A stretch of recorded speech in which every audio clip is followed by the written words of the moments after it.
हम आपको बहुत ही अच्छे से आलू मसाले वाले सब्जी बना के दिखाने वाले हैं दोस्तों, जो कि आप इसको जब भी खाएंगे ना आपको ऐसा लगेगा कि आप मसाले नहीं, आप अचार मसाला खा रहे हैं। आपको बिल्कुल वही फीलिंग आएगी और खाने में बहुत ज्यादा टेस्टी और मजेदार रहेगा। तो दोस्तों आज हम आपको अचारी आलू की सब्जी बना के दिखाएंगे, बिल्कुल सिंपल और आसान तरीके से आप घर पे ही बना सकते हैं। आपको कहीं बाहर जाने देते हैं और सभी लोग को बहुत ज्यादा पसंद भी आती है, छोटे बड़े सभी बहुत ज्यादा पसंद करते हैं दोस्तों।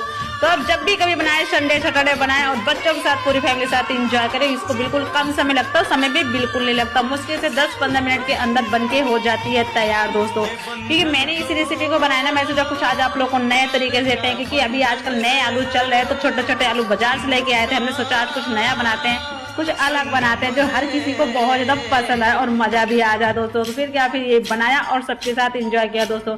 तो पूरा वीडियो देख लें, आप यूट्यूब पर आइएगा और पूरा वीडियो देखिएगा, वीडियो को लाइक